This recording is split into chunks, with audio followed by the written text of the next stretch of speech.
नमस्कार, आप देख रहे हैं फैक्ट नाउ इंडिया की फैक्ट खबर।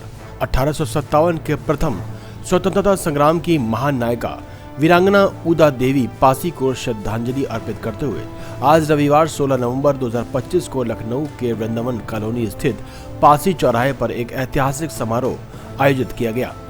रक्षा मंत्री राजनाथ सिंह और मुख्यमंत्री योगी आदित्यनाथ ने इस अवसर पर ऊदा देवी की भव्य प्रतिमा का अनावरण किया और उनके बलिदान को राष्ट्रीय सम्मान प्रदान कर उन्हें श्रद्धांजलि अर्पित की। ये कार्यक्रम सिर्फ प्रतिमा अनावरण तक सीमित नहीं रहा, बल्कि इसे पासी स्वाभिमान दिवस के रूप में मनाते हुए पिछड़े और वंचित समाज के योगदान को याद करने का मंच बनाया गया। इस कार्यक्रम में दोनों आला नेताओं ने ऊदा देवी के शौर्य और वंचित समाज के योगदान पर अपने विचार रखे। रक्षा मंत्री राजनाथ सिंह ने अपने संबोधन में इतिहास के पन्नों में दलित, आदिवासी और पिछड़े समुदाय के नायकों को उचित स्थान न मिलने का मुद्दा उठाया। उन्होंने वामपंथी इतिहासकारों पर आरोप लगाया कि उन्होंने अपनी सुविधा से इतिहास लिखा और ऊदा देवी पासी जैसे दलित एवं पिछड़े समाज के नायकों को वीरता को जानबूझकर दरकिनार किया। उन्होंने कहा कि इन नायकों को सिर्फ पढ़ाया ही नहीं जाना चाहिए था, बल्कि पूजा जाना चाहिए था। उन्होंने ऊदा देवी के अप्रीतम साहस को याद किया, जिन्होंने सिकंदरबाग में अकेले पीपल के पेड़ पर चढ़कर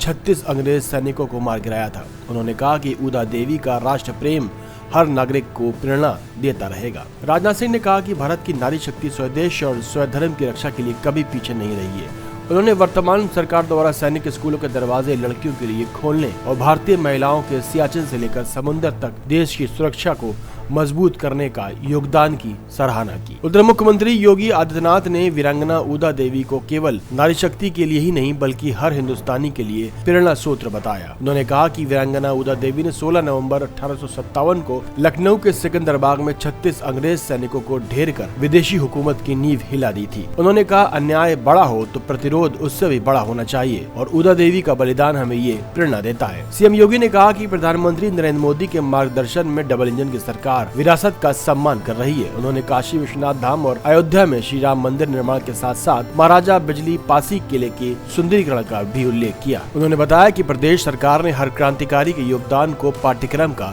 हिस्सा बनाया है। बेसिक शिक्षा परिषद में एक अतिरिक्त पुस्तक उपलब्ध कराई गई है, जिसमें स्थानीय महापुरुषों के बारे में बताया गया। सीएम योगी ने गर्व से बताया कि सरकार ने 3 नई महिला पीएसी बटालियनें गठित की हैं, जिनमें से लखनऊ स्थित बटालियन का नाम वीरांगना ऊदा देवी पासी बटालियन रखा गया है। ये अनावरण कार्यक्रम उत्तर प्रदेश में उन सामाजिक सुधारों और सांस्कृतिक। इस कार्यक्रम में उप मुख्यमंत्री ब्रजेश पाठक समेत कई योग्य प्रतिनिधि भी मौजूद थे। ये पहल ये दिखाती है कि सरकार पुराने जमाने के गुमनाम नायकों को पहचान दे रही है। देखते रहिए फैक्ट नाउ इंडिया की फैक्ट खबर।